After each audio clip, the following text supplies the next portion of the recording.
Mi nombre es Néstor Saúl Caicedo Galíndez y este es un video de la serie Preparatorios, diseñada para estudiantes de Derecho que han terminado materias y que están en el proceso de estudio para presentar sus exámenes necesarios para acceder al derecho a graduarse como abogados.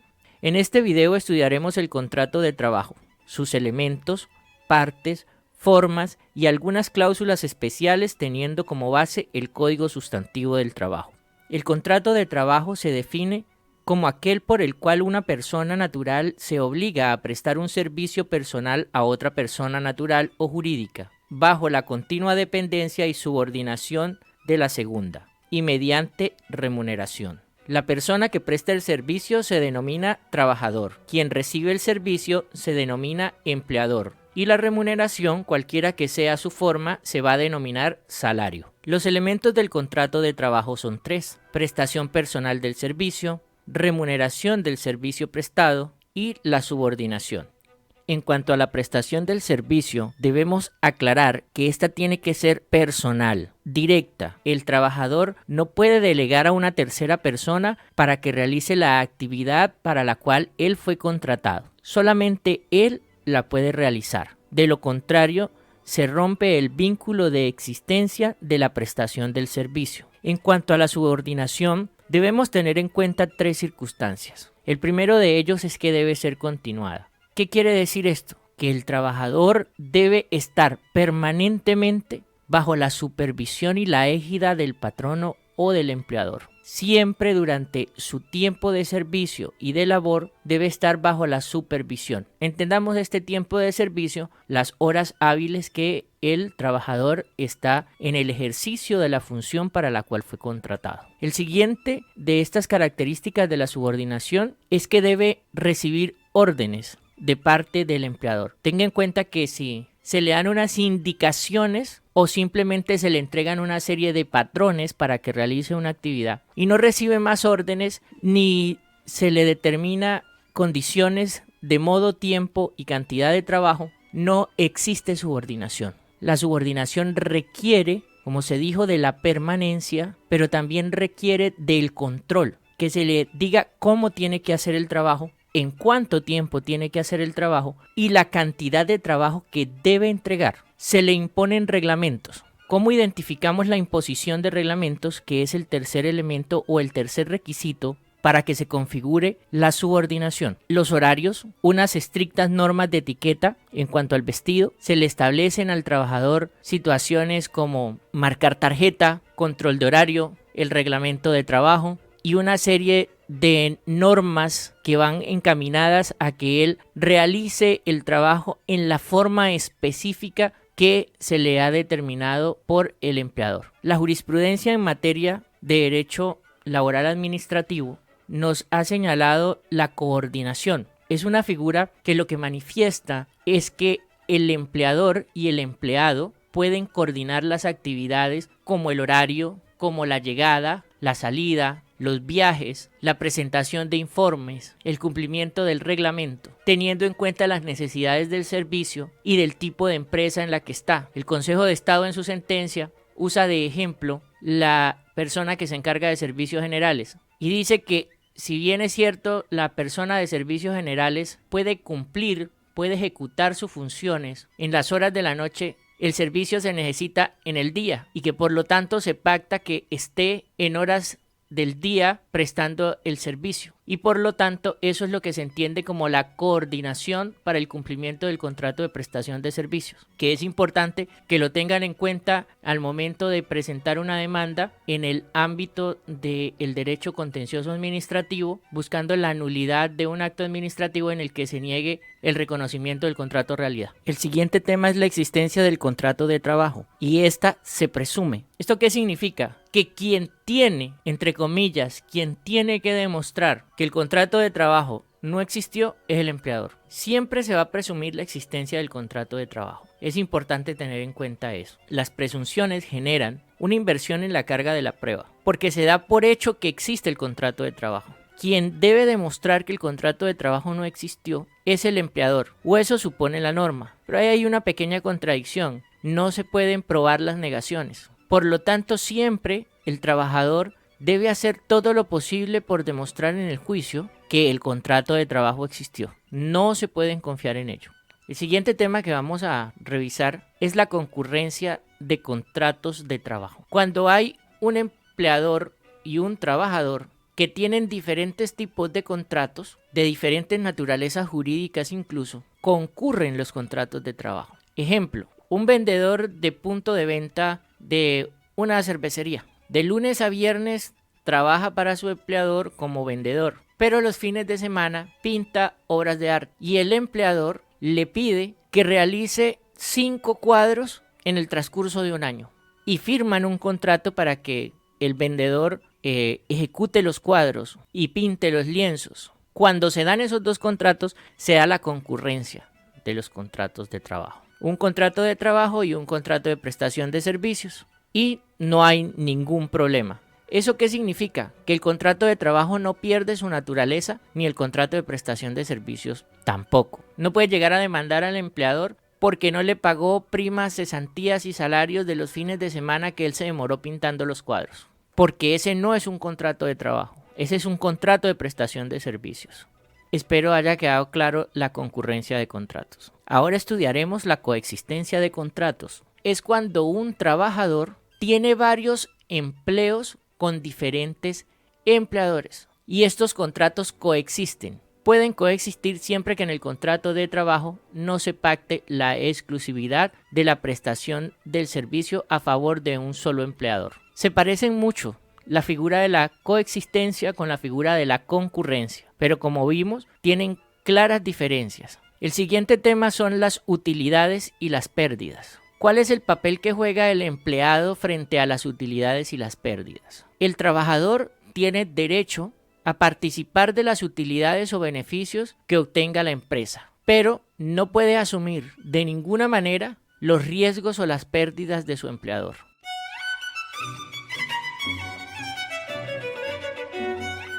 Si llegaste hasta este punto del video, quiero invitarte a que en este mismo momento le des me gusta y actives el botón de las notificaciones si quieres ver más videos como este.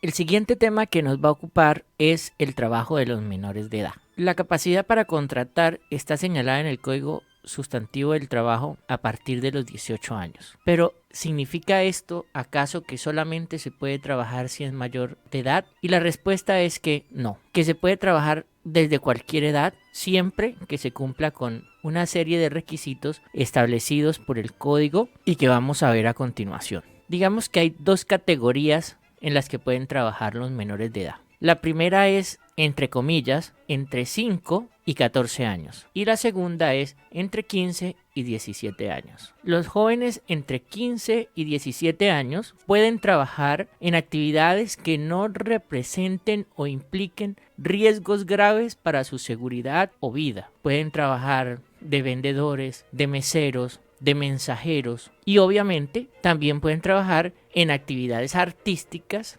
recreativas, deportivas que les sean remuneradas. Los menores de 14 años solo pueden trabajar en actividades artísticas, deportivas, culturales o recreativas que no impliquen un riesgo para su integridad física o psicológica. La intensidad horaria de trabajo de los menores de edad en ningún caso puede ser igual a la de un adulto. Para el caso de los mayores de 15 años, hay un límite máximo de 30 horas a la semana. Para el caso de los menores de 14 años, no puede exceder de 14 horas a la semana y no más de 6 horas al día. En la realidad, en el caso de los niños artistas, esto no se cumple. Por ejemplo, los niños que trabajan en la televisión tienen jornadas laborales extensísimas, complicadísimas, y no se ve y no se hace nada, pues porque los llamados a garantizar sus derechos, que son sus padres, están recibiendo los emolumentos y están usufructuando el talento de su hijo. Ahora veamos la cuantía del salario de los menores. Según el artículo 35 del Código de Infancia y Adolescencia,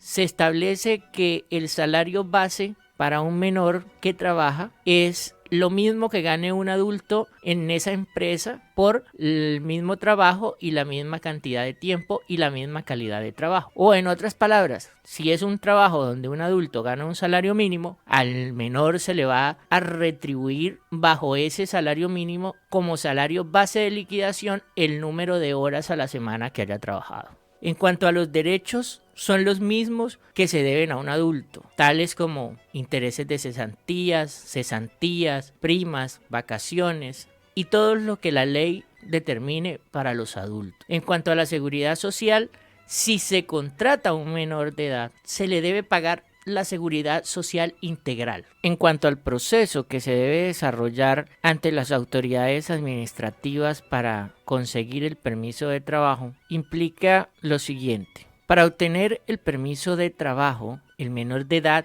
debe presentarse junto a sus padres o acudir directamente al Ministerio de Trabajo, a la dirección territorial o al inspector de trabajo más cercano a su residencia. El menor de edad debe estar matriculado en un colegio o en algún proceso de estudios. El trámite para pedir el permiso no tiene costo, debe estar en documentos oficiales. Si el menor de edad no cumple con alguno de los requisitos que le solicite la entidad, no puede obtener la autorización para trabajar. Es un proceso sumario administrativo en el que es muy importante el permiso de los padres y se valora que estén empleados o que sean personas productivas para evitar la explotación del menor. Ahora, llegamos al punto en el que vamos a analizar qué pasa si un empleador contrata a un menor de edad sin la debida autorización. Lo primero que debemos decir es que el empleador le debe todo lo de ley. Debe pagar al menor todos sus derechos. Pero también debemos tener en cuenta que si un funcionario del Ministerio del Trabajo se llegara a enterar de esto, lo primero que va a pasar es que se ordena la terminación de la relación laboral. Lo segundo, se puede sancionar al empleador e imponerle una multa muy cuantiosa. Generalmente se aplica el máximo de las multas cuando esto ocurre. Entonces hay que evitar contratar menores de edad en cualquier momento, sin el debido permiso de los padres de ese menor de edad. El siguiente tema fundamentalmente es la representación del empleador o los representantes del empleador. Son las personas que pueden hablar y actuar en nombre del empleador. Pero antes de entrar a analizar o a estudiar a profundidad lo que dice el Código Sustantivo del Trabajo, debemos dar un pequeño repaso sobre qué son las personas naturales y qué son las personas jurídicas. El Código Civil establece que las personas naturales son todos aquellos seres humanos o aquellas personas de la especie humana. Todas son personas naturales. Algunas tienen uso y goce de sus derechos y otras tienen solo goce de sus derechos. Las personas mayores de edad tienen uso y goce de sus derechos. Los menores de edad, los incapaces o los interdictos tienen solo goce de sus derechos. Por su parte, las personas jurídicas son unos entes ficticios creados en virtud de la ley que son capaces de tener obligaciones y de gozar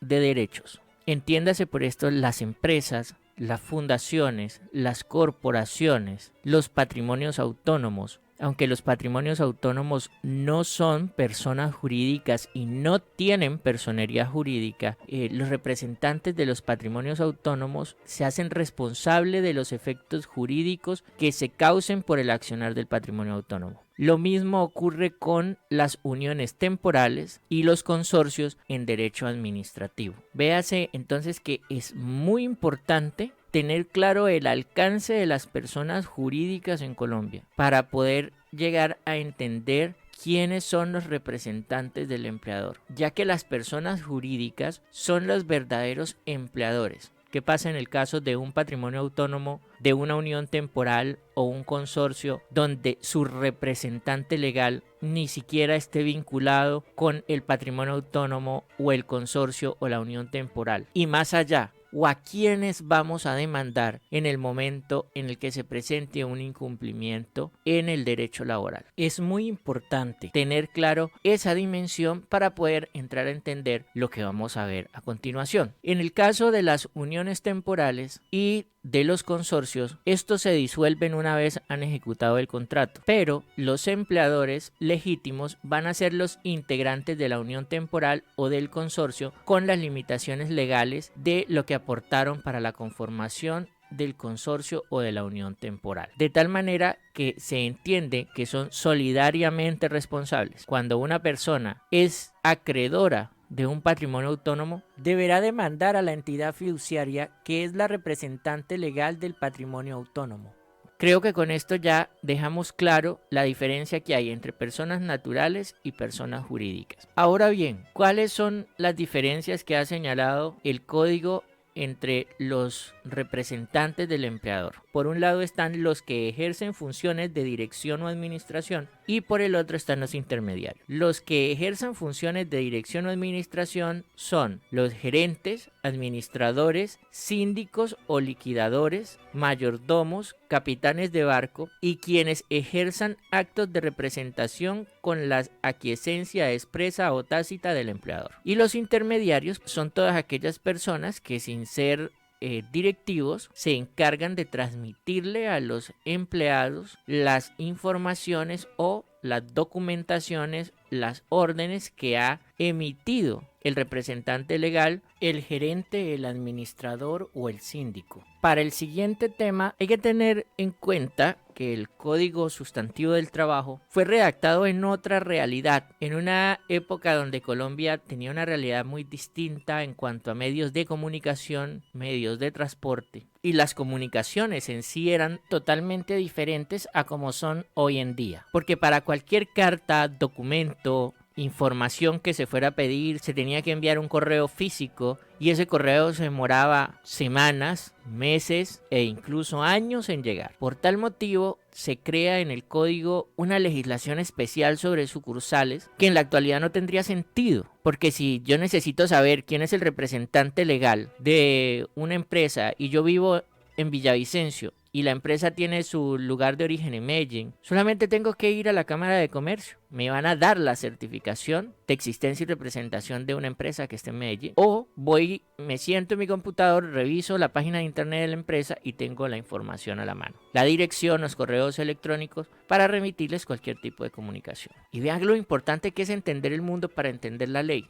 Veamos entonces lo que nos dice el Código Sustantivo del Trabajo al respecto. Los empleadores que tengan sucursales o agencias dependientes de su establecimiento en otros municipios distintos al domicilio principal deben constituir públicamente en cada una de ellos un apoderado, con la facultad de representarlos en juicio o controversias relacionadas con los contratos de trabajo que se hayan ejecutado o deban ejecutarse en el respectivo municipio. En la actualidad no es necesario hacer eso, por lo que acabamos de decir, y es un deber que está establecido en el código, pero que es una norma pues que no tiene mucho sentido en la actualidad. Ahora bien, en el numeral segundo dice, a falta de tal apoderado, se tendrá como hecha al empleador las notificaciones administrativas o judiciales que se hagan a quien dirige la correspondiente agencia o sucursal, y ésta será solidariamente responsable cuando omita darle al empleador aviso oportuno de tales notificaciones. Para entender este segundo numeral, se hace necesario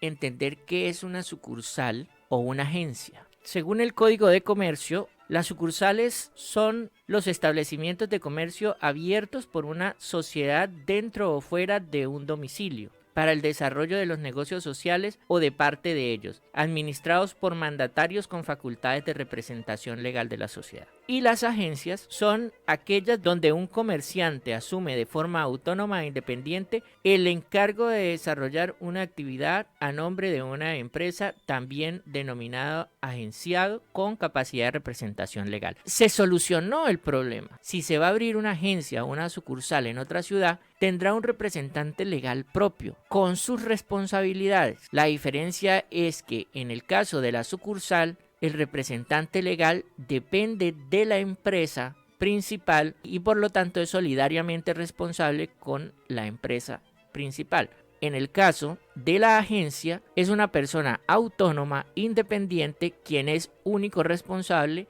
de las actividades laborales porque simplemente ejerce una representación, pero independiente a la empresa principal. Así, de esa manera, queda solventado el hecho de que esta norma es tan antigua y en la actualidad simplemente se va a notificar al representante legal de una empresa, de ser el caso, teniendo en cuenta lo que dice la Cámara de Comercio. Pero si en un acto de astucia jurídica que considera al suscrito desleal, lo que no significa que sea ilegal, se puede notificar a la persona que se encargaba de las actividades de esa empresa en la ciudad correspondiente. Esto se da en los casos en los que alguna empresa abra un local en vez de abrir una sucursal o una agencia. ¿Por qué digo que un local? Pues porque no cumple con ningún requisito de ley, sino que simplemente ponen un letrero con el nombre de la empresa, los logotipos de la empresa y empiezan a funcionar en un municipio diferente del de su domicilio.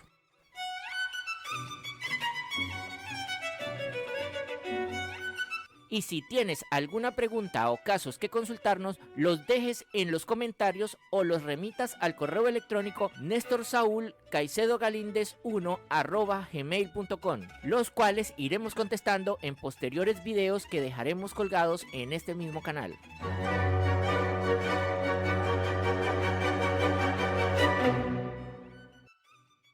El siguiente tema que vamos a tratar son los contratistas independientes. ¿Qué es un contratista independiente? Una persona que tiene una empresa que contrata a hacer un trabajo a otra empresa. El ejemplo de lo correcto sería empresa de servicios generales. Esta empresa tiene como objeto social prestar servicios generales en otras empresas que no se quieren comprometer con la contratación de un empleado de servicios generales. Entonces contratan a esta empresa, quien a la vez se encargará de todo lo que tiene que ver con la contratación de las personas que van a ir a prestar los servicios generales a esa otra empresa. Por su naturaleza es lo correcto. Esta empresa entra en las horas de la noche, barre, trapea, limpia escritorios, recoge mugre, recoge basura y al día siguiente cuando llegan los empleados de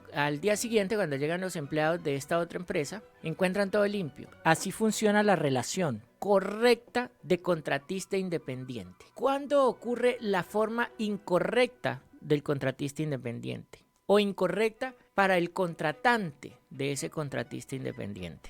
Cuando se contrata a una empresa para que realice actividades propias del ramo del objeto social de la empresa contratante. Por ejemplo, cuando en una obra, una constructora contrata con otra empresa los remates y obra blanca, como se conoce. ¿Eso qué quiere decir? Que está contratando a una empresa para que haga una labor que ella misma tiene dentro de su objeto social.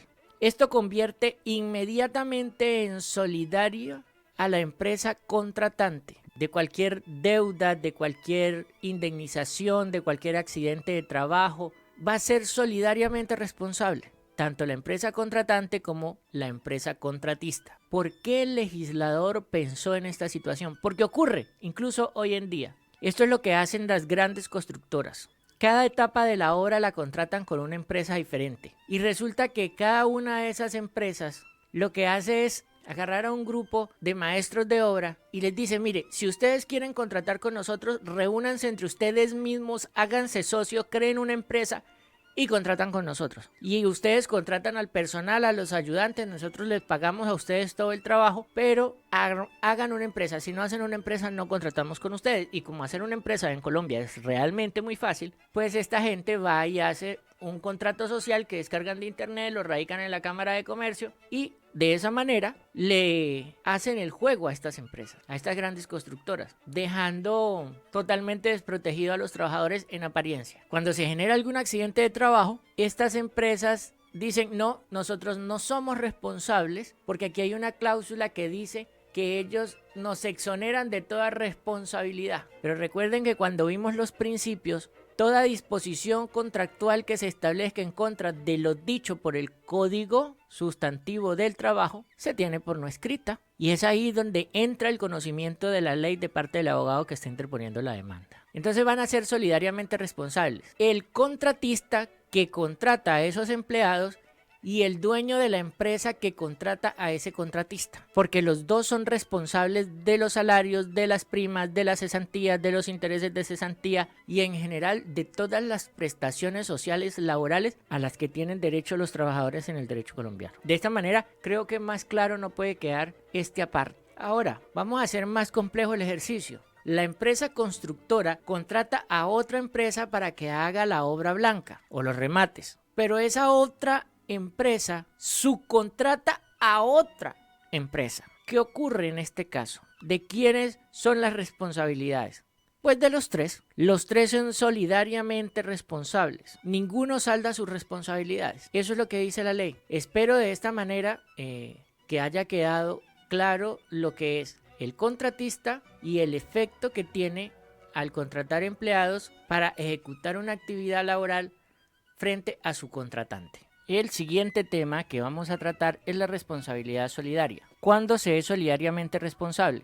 Es cuando un grupo de personas le deben a un tercero y ese tercero le puede cobrar el 100% de la deuda a cualquiera de ellos. Si cualquiera de ellos tuviera los recursos para pagar la obligación, a ese se le cobraría y él tendría que repetir contra los otros dos codeudores solidarios de esa obligación. Ahora, teniendo claro qué es la responsabilidad solidaria, ¿qué es lo que dice la norma laboral al respecto? Pues dice que los dueños de las obras, los contratistas y los subcontratistas son solidarios entre sí de las obligaciones laborales que se generen con respecto al personal y con respecto a cualquier tipo de contratación. Pero el artículo 36 tiene una especialidad que habla de los socios de las empresas. ¿Esto qué quiere decir? En las sociedades de personas se entiende que son solidariamente responsables con la persona jurídica, esas mismas personas socias de las empresas.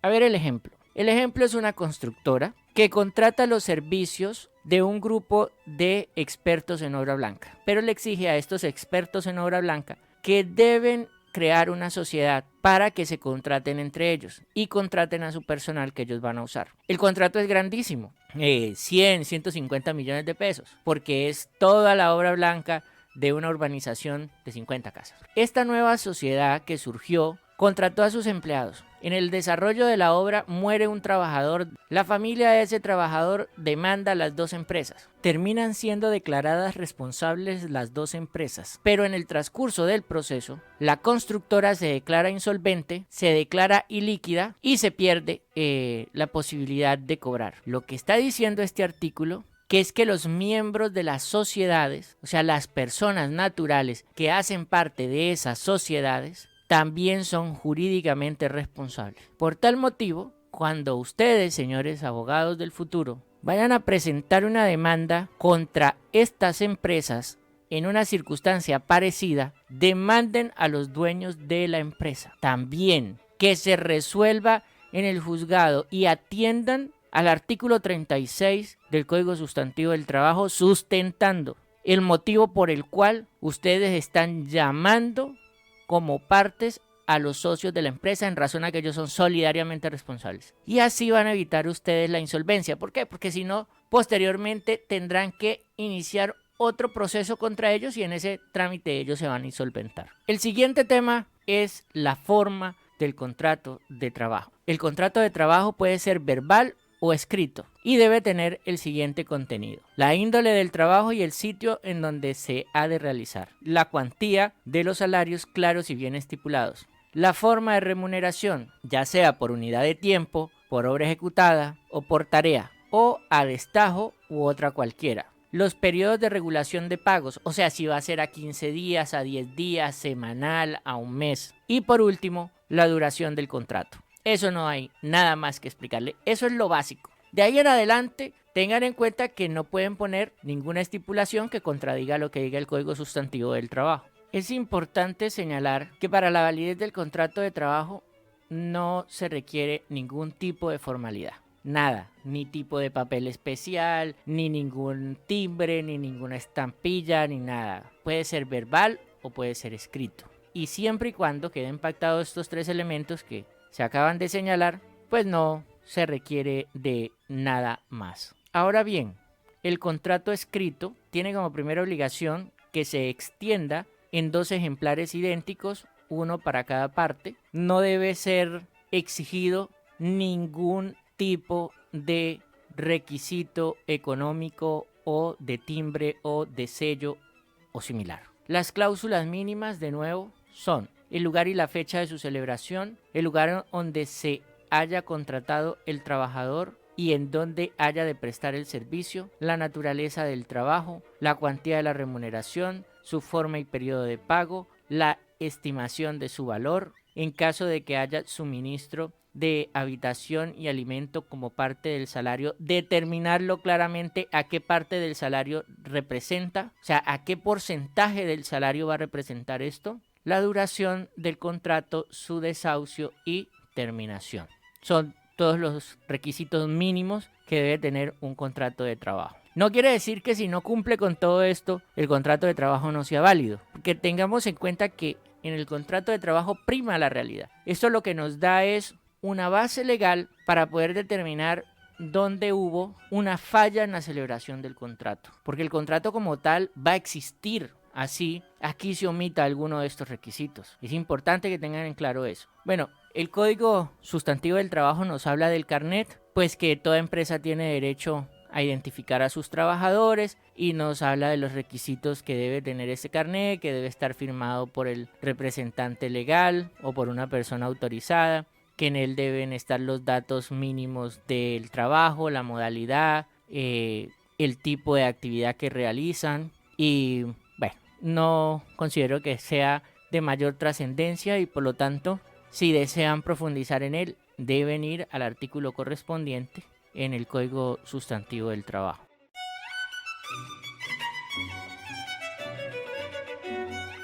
Si encuentras publicidad en nuestro video, te invitamos a que la mires por lo menos durante 50 segundos. Esto nos servirá enormemente y nos permitirá seguir subiendo contenido.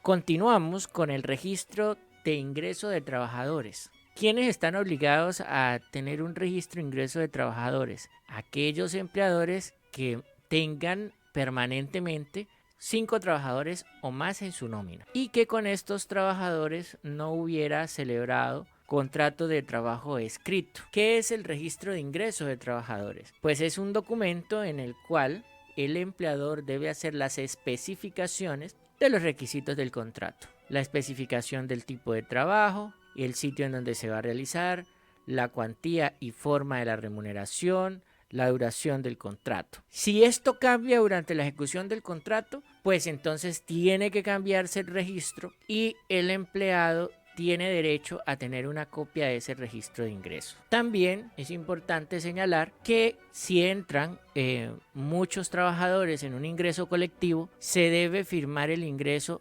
también de forma colectiva. Es lo que está establecido en la ley. Cuando los empleadores tienen menos de 5 trabajadores y no hay contrato escrito de trabajo, tienen la obligación de expedirle la certificación del contrato a los trabajadores. Entiéndase que esta es diferente a la certificación laboral o a la carta de recomendación que ahorita vamos a explicar. En esa certificación de existencia del contrato debe ir el nombre del contratante, fecha de inicio de la prestación del servicio, naturaleza del contrato y su duración. Si el empleador lo exige, al pie de la certificación se hará constar la declaración de conformidad del trabajador o de sus observaciones. A ver, la certificación laboral es este documento obligatorio también para el empleador, donde debe expedir la certificación posterior a la existencia del contrato de trabajo, sea este por escrito o sea este de cualquier naturaleza,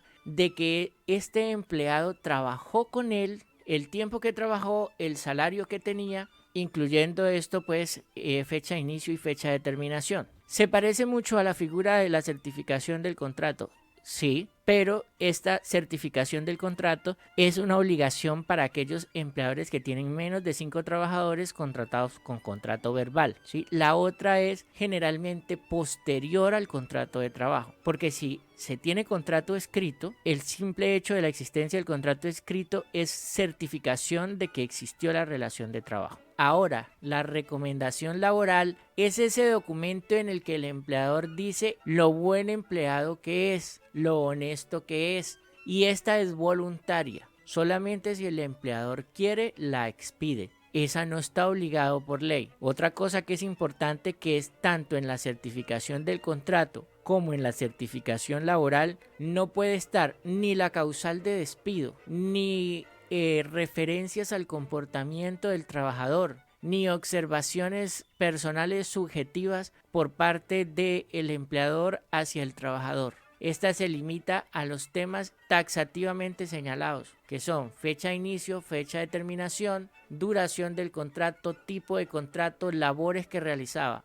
más nada. De esta manera, pues, proseguimos al siguiente tema, que hace referencia a lo que ya habíamos hablado sobre las cláusulas ineficaces. Una cláusula ineficaz es aquella que va dirigida a desmejorar las condiciones que están establecidas en la ley. Si un empleador trata por medio del contrato de trabajo de evadir las responsabilidades legales, esa cláusula no tiene ningún valor. El trabajador acepta que no se le va a pagar cesantías, etcétera, y todos los etcéteras que quieran, pues que este tipo de cláusulas no tienen ninguna validez jurídica. En el caso de que un empleador, que no he visto el primer caso, la verdad, trate de hacer esto, pues simple y llanamente se va a demandar por contrato de realidad y las condiciones del empleo se van a definir con respecto a lo que indique la realidad del contrato, sin importar lo que hayan establecido. De esa manera, pues obviamente se va a solicitar la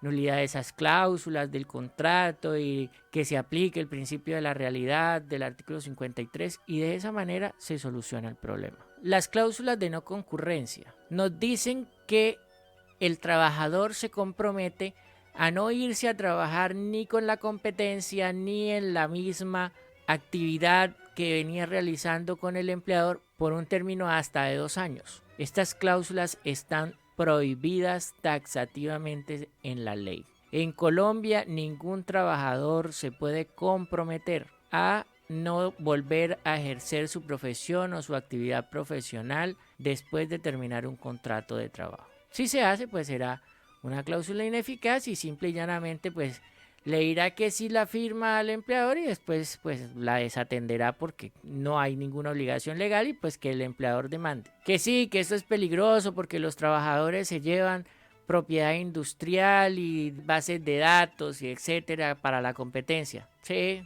puede ser, pero la ley no protege al empresario, sino que protege al trabajador. Esa es la realidad y eso es lo que tenemos y por lo tanto eso es lo que debemos aprender. Hay otros países en los que sí se aplica así. Por ejemplo, en España puede tener una duración hasta de 2 años, la cláusula de no concurrencia. Puede haber hasta prohibición de no ejercicio de conocimientos específicos adquiridos con el empleador y se obliga en este caso a que haya una compensación adicional por ese tema en particular.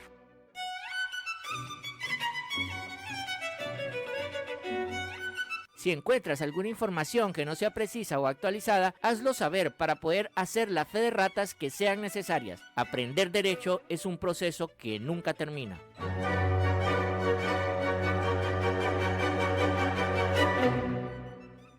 La duración de los contratos de trabajo.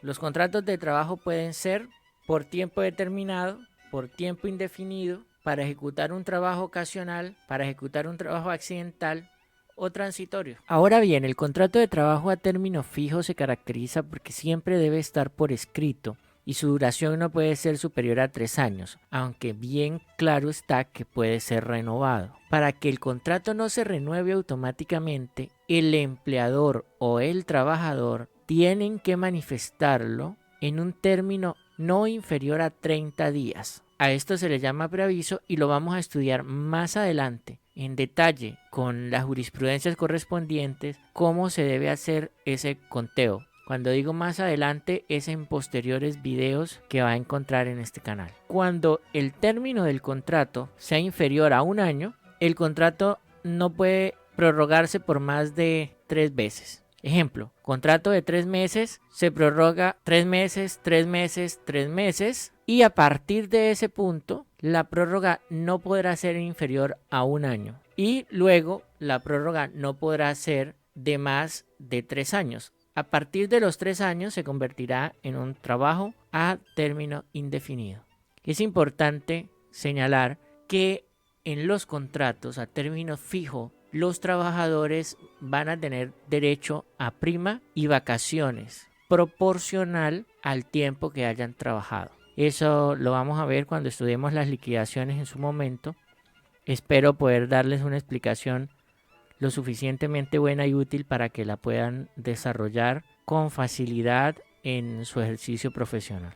La cláusula de reserva está contemplada en el decreto 1083 del 2015 en el artículo 2.2.30.6.14. Reserva de la facultad para terminar el contrato. ¿Qué es esto? Que se deja por escrito en el contrato de trabajo que cualquiera de las dos partes puede darlo por terminado y que para darlo por terminado tiene que informar antes de que inicie el nuevo periodo de pago con una anterioridad equivalente al periodo de pago. En otras palabras, si a usted le pagan cada 15 días, usted el día 16 antes del próximo pago, usted anuncia que va a terminar el contrato. Y de esa manera, pasados los 15 días, pues adiós, se da por terminado el contrato. Eso es lo que se establece en la ley. Sin embargo, la jurisprudencia determinó que si bien es cierto, es legal, no es justo para el trabajador que tenía una expectativa de permanencia en el puesto de trabajo. Entonces, ¿qué significa? El empleador puede dar por terminado el contrato de trabajo en cualquier momento, de esa forma, siempre y cuando pague la indemnización por despido injustificado que le señala la ley. La revisión del contrato de trabajo, que es el tema que a continuación nos ocupa, se puede decir que es simplemente la renegociación del contrato de trabajo. Es cambiar las condiciones iniciales del contrato de trabajo, modificar los horarios, el lugar de ejecución del contrato, el monto de los salarios, pero esto no puede ser arbitrario. Se puede dar de dos formas: de mutuo acuerdo entre las partes o por medio de la intervención judicial. Esto no se puede hacer en todo momento. Para ello se requiere demostrar objetivamente que las condiciones, bien sea de la empresa, bien sea del sector o del sistema económico en general, porque hay una crisis generalizada, ha cambiado el sistema de condiciones preexistente al momento de hacerse el contrato. Y esa es una obligación que tiene el empleador cuando hace la solicitud ante el juez de trabajo para que se revisen los contratos de trabajo. Hasta que no se resuelva por parte del juez esa solicitud de revisión, los contratos de trabajo deben continuar incólumen, de la misma manera como venían. Y en tiempo de pandemia, en Colombia, el Ministerio de Trabajo emitió el concepto jurídico número 02 EE 2024 106 00000 75 352 del 2020, en el cual manifiesta cómo se debe hacer esta revisión, donde nos dice primero que para la entidad administrativa es válida la revisión o que se podrá acudir al juez laboral para que éste la acepte o la niegue en su defecto. El tema siguiente es la suspensión del contrato de trabajo. Véase que antes se iba a revisar el contrato de trabajo, a ver qué se le modifica para que el empleado siga trabajando. En la suspensión del contrato de trabajo va a parar la actividad del empleado. Se requiere que se den unas causales para poder suspender el contrato de trabajo y las vamos a ver a continuación. La primera es por fuerza mayor o caso fortuito que temporalmente impida la ejecución del contrato. La segunda es por la muerte o la inhabilitación del empleador, cuando éste sea una persona natural y cuando ello traiga como consecuencia necesaria y directa la suspensión temporal del trabajo. La tercera, por suspensión de actividades o clausura temporal de la empresa, establecimiento o negocio, en todo o en parte hasta por 120 días, por razones técnicas o económicas u otras independientes de la voluntad del empleador, mediante autorización previa del Ministerio de Trabajo y Seguridad Social. De la solicitud que se eleve al respecto, el empleador deberá informar en forma simultánea por escrito a sus trabajadores. La cuarta causal por licencia o permiso temporal concedido por el empleador al trabajador o por suspensión disciplinaria. La quinta, por ser llamado el trabajador a prestar el servicio militar. En este caso, el empleador está obligado a conservar el puesto del trabajador hasta por 30 días después de terminado el servicio. Dentro de este término, el trabajador puede reincorporarse a sus tareas cuando lo considere conveniente y el empleador está obligado a admitirlo tan pronto como éste gestione su reincorporación. La sexta causal, cuando se da la detención preventiva del trabajador o por arresto correccional que no exceda de 8 días, por cuya causa no justifica la extinción del contrato de trabajo. La séptima causal, por huelga declarada en la forma prevista en la ley.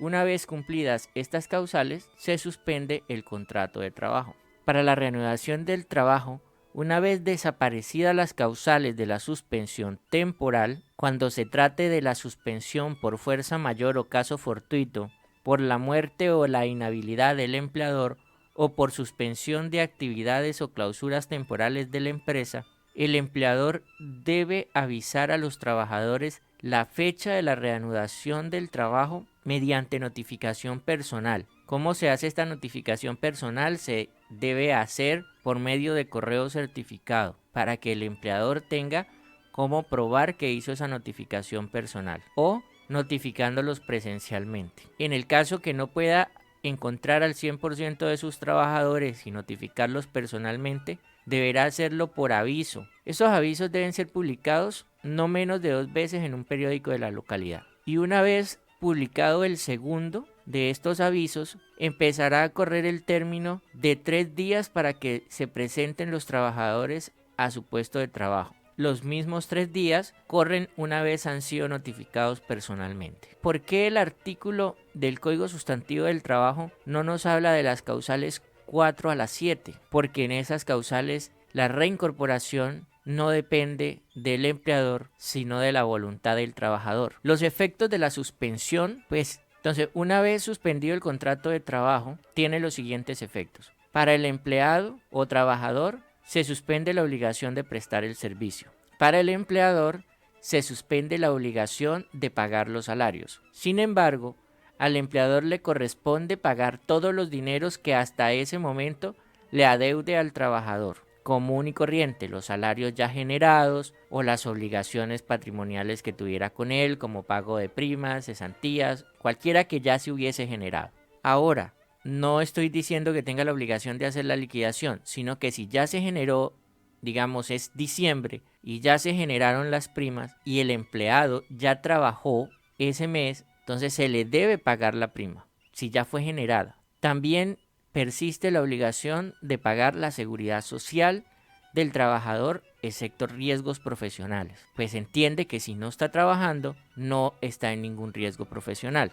Y también persiste la obligación de pagar los gastos funerarios. Estos periodos de suspensión pueden ser descontados por el empleador al liquidar las vacaciones, las cesantías y las jubilaciones. Vuelvo al tema, o esto está en la ley porque en ese momento no existía la ley 100 ni existía el sistema de seguridad social actual. Muy seguramente algunos empleadores tenían la obligación de pagar las jubilaciones de sus trabajadores. Por ese motivo hay cosas que no están claras. Por ejemplo, si el trabajador solicita la licencia y el empleador se la concede, no debe pagarse la seguridad social. Cuando el trabajador se va a prestar el servicio militar, tampoco se debe pagar la seguridad social. Cuando hay detención preventiva, pues en este caso son simple y llanamente 8 días, no hay necesidad de dejar de pagar la seguridad social en este caso. Y en los casos de huelga declarada con respecto a la ley, pues se entiende que